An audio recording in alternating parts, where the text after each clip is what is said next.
Alright, what's going on, you guys? Nick here with Nick Strength and Power. We're going to talk about the 2023 Europa Pro Championships today. I was on vacation this weekend, but now I'm back, so let's talk about bodybuilding here. So, this was an interesting result, and I've been reading the comments and looking at the reactions so far to this result, and it seems like it's a little bit of a controversial decision. So, last week, we saw Regan versus Nathan. They went head-to-head. Nathan won.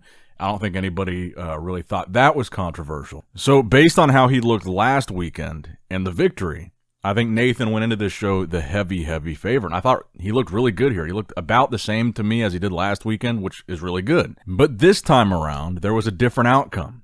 Regan Grimes wound up winning here. Nathan Diasha took second.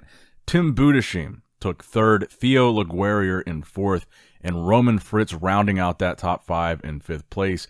Lian Yang, who was in last week's show and placed within the top five, he was in this show but dropped. I don't think he looked as good here, but I think the main conversation coming out of this Europa Pro is Nathan versus Regan. And when I say I've been looking at the reaction so far on a lot of the posts about the results of the show, it seems like a lot of people are surprised Regan won.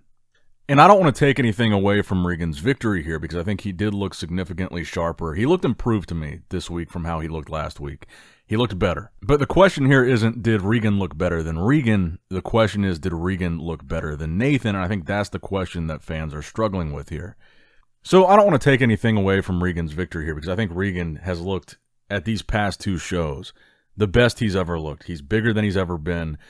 Conditioning-wise, on par with his best conditioning, but he's definitely bigger. He's definitely improved, and he's definitely done some growing in this past offseason. So I'm happy to see him win because I think Regan has put in a lot of work, and I think his physique has really changed significantly for the better. And now we get to see him on the Olympia stage with this qualification. But this is something that happens a lot of times. This conversation comes up. Whenever there's a guy that just won a show and just qualified for the Olympia, and he competes back-to-back, if he loses the next show that he does, the argument is this. Well, since he already won a show, and he already qualified for the Olympia, the best decision from a business standpoint would be to let the other guy win the next show, to add another name to the Olympia roster. I'm not making that point because I don't necessarily believe that's true. But that seems to be the sentiment in situations like this and this specific situation. So I'll be totally honest. When I was watching prejudging the videos and pictures that I saw, I thought Nathan was going to win. I was a little surprised when they called Nathan in second place. So I can kind of agree with a lot of these comments that I'm seeing, and I'm only mentioning this because I've seen a lot of these comments on the post about Regan winning. Like, that's the majority of the comments that I'm seeing on these posts. And I can see why people feel that way. I mean, Nathan looked really good here. And like I said, at prejudging, he looked so good, I thought he was going to win. And then combine that with the fact that he just beat Regan 1 week ago, I can see why people feel that way. But do I honestly think that Regan won because they want to add another name to the Olympia qualified competitor list? I don't think that. Do I honestly think they wouldn't let Nathan win because he's already qualified and they don't want him to take away a spot from somebody else?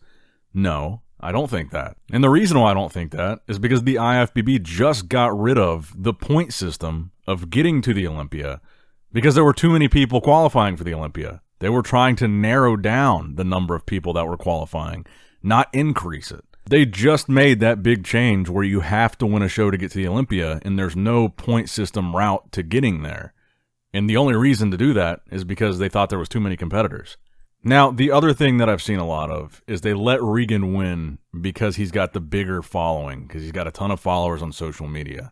I think that's ridiculous too. Regan's had a big following for a very long time, and at his last Olympia, they were not afraid to place him dead last. He was 15th place at the 2021 Mr. Olympia. So I don't think the judges are doing Regan any favors or making any special exceptions for him because he has a big following, because their track record shows they don't care. They placed him dead last at the Olympia, so I don't think that has any bearing on his placing at all. Now, with that being said, what I would also say is, I hope that Tyler Mannion does a recap video for the judging at this show, like he did for the Texas Pro, and he explained why Andrew Jacked won that show, why he beat Hunter Labrada. It was a very close battle, and he kind of broke down the reasons why, and I thought that was very valuable. And I think that eliminated a lot of confusion for people saying, why did this guy win over this guy? What was the reason? I think a video like that would be very useful here because I agree, like I said, I agree with the fans. I was expecting Nathan to win. And I can see why it's viewed as a controversial call. And I would like to hear from the judges' perspective why they made that decision. But do I think Regan was gifted a victory here? No. So congratulations to Regan. Like I said, I do feel like these past two shows have been the best version of his physique that he's ever presented. And I am excited to see him on the Olympia stage, and hopefully he's not last this time and he can have some redemption there. But I want to congratulate him. I'm happy for him. But I do want to know what you guys think in the comment section below. And I know this is going to be an interesting comment section based on the comments that I've been reading so far about this show.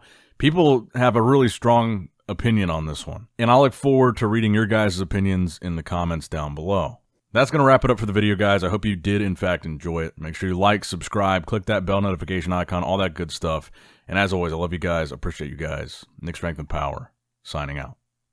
All right, guys, don't forget to click that like button and subscribe to this channel if you enjoy the content. Also, check out my Instagram at NICKS&P, my Facebook page, which is simply Nick Strength and Power, my secondary YouTube channel, Nick Strength and Vlogs, for vlogs and bonus content that you will not see on this channel, and consider subscribing to my third YouTube channel, Nick Strength and Pokemon, which is all things Pokemon and trading card games, completely unrelated to this channel. So if you're into that, give that one a look.